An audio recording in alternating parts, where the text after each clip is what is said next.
Have you ever felt like your everyday autopilot behaviors might actually be secretly trapping you? Like they're literally building invisible walls right around you? Well, today we're diving into a really fascinating explainer based on a framework by Zhao Feng. It's called the 8-trigram array of desire, and it totally changes how we look at our seemingly harmless everyday choices. Let's get right into it. So, I gotta ask, are your habits controlling you? I really want you to take a second and reflect on that. We're talking about things that seem completely normal at first. Endlessly scrolling the internet, gaming, or maybe overworking yourself just to make a little extra cash. The source material actually points out that literally anything can become addictive. Even our negative emotions, things like jealousy, resentment, constant comparison, or always blaming others. Once these behaviors take root, they can quietly, but absolutely forcefully, start running our entire lives. And here's how that downward spiral actually happens in practice. It's wild how sneaky it is.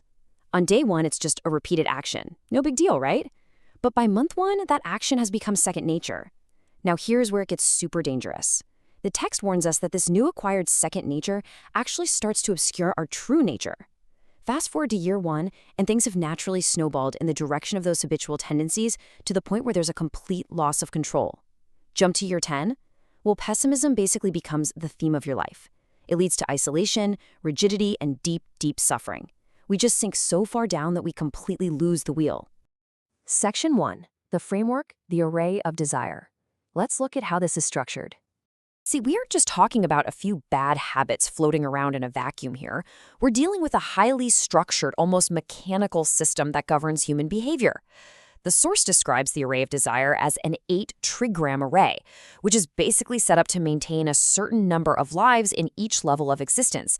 So essentially, this philosophical concept means we're facing an invisible, systemic trap. It's literally designed to keep us locked within a very specific, limited space of life.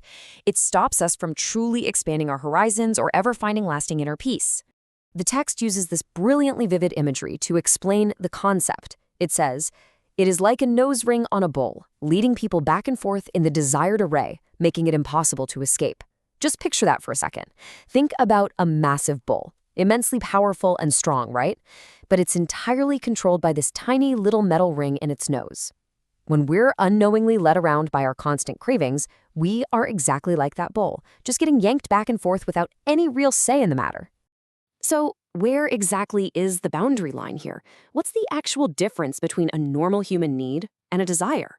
Well, a normal need is simply eating until you're full. It's natural. It's a basic requirement for survival. But desire? That's when you cross the line.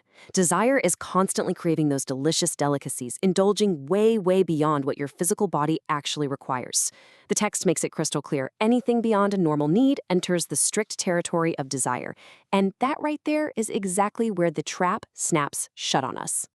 Moving right along to section 2, the agitation, the 8 desires. Let's see what these invisible walls are actually made of. Okay, so there are 8 specific walls that construct this inescapable array around us. We've got appetite, affection, particularly sexual desires, pleasure, material, reputation, life, possession or control, and excellence. Now, I know those might sound a bit abstract at first, but the source ties them directly to incredibly relatable modern scenarios. Think about it. Working tirelessly just to earn more money to buy more property or stuff, that's material desire. Racking your brain to control resources and people, that's possession. Taking extreme measures like popping endless supplements or living in constant anxiety just to extend your life, that's the desire for life. And enduring constant gnawing anxiety just to stand out from the crowd and make everyone else jealous, yep, that's the desire for excellence.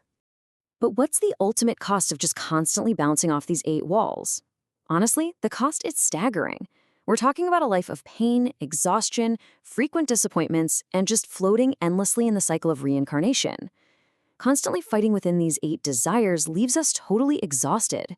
It strips away the joy, the happiness, the freedom, and the bliss we actually want out of our existence. We're left without hope or a bright future, destined to just endlessly float and sink. Thankfully, there is a way out. Section 3, the solution, escaping the array. The source actually points us toward a clear path out, which it calls following the way of nature, or the way of the greatest creator. It's all about fundamentally rewiring how we interact with those 8 core categories. Let's break down how to actually apply this, starting with food and pleasure. The rule here: eat until full and avoid wasteful high-end pleasures. It's really about taking things exactly as they are. The text specifically notes we shouldn't deliberately pursue taste at the expense of slaughtering animals. When you stop chasing extravagant tastes or luxurious comforts just for the sake of it, you can conserve an incredible amount of your precious energy, and money for that matter. You effectively pull out the nose ring of appetite and pleasure. Now, when it comes to love and life, the advice is to follow natural, come-and-go relationships and accept life and death as fate. This means not obsessing over someone, no forcing romantic or sexual connections that just don't naturally flow. It also emphasizes leaving your life to the arrangement of Tao. Basically, stop taking those extreme, anxiety-inducing measures just to obsess over health or cheat death. We really need to accept things as they come, neither desperately craving life nor fearing death. And the approach to excellence and reputation? I love this one because it feels so wonderfully countercultural. Express your talents naturally without obsessing over people's judgments. Society's always telling us to constantly strive for lasting fame, right? But the source reminds us that everything is born, grows, and is ultimately governed by nature. Racking your brains to be famous or excellent is just a futile, stressful exercise. The text actually gives a great practical example. If you don't have a good singing voice, trying to excel in singing is completely futile. Just express your natural talents and your personality to the fullest, keep your morals intact, and let go of all the rest. For material and possession, the rule is incredibly direct. Pursue simplicity. The more you control, the more mental labor you endure. Hoarding resources, buying up unnecessary property, constantly trying to control other people or hold on to authority, none of that actually makes you powerful. It just creates this immense burden of worry. The key is to be content with exactly what you have right now, prioritize practicality, and firmly avoid extravagance. The crucial point of all this is summarized perfectly in one massive mindset shift. The text says to pursue the state of possessing nothing, yet owning everything. This is presented as the ultimate key to feeling completely content, no matter where you are or what you're doing in life. Think about it. When you finally stop needing to physically hoard, control, and perfectly curate every single aspect of your existence, the entire world just opens up. It becomes yours to experience freely. I want to leave you with this really powerful paradox from the text. Without desire, you can fulfill desires. Just let that sink in for a second. Without desire, what could you fulfill? I really want to challenge you to imagine the vast, boundless world waiting for you once you finally drop that nose ring and break free from the 8-trigram array.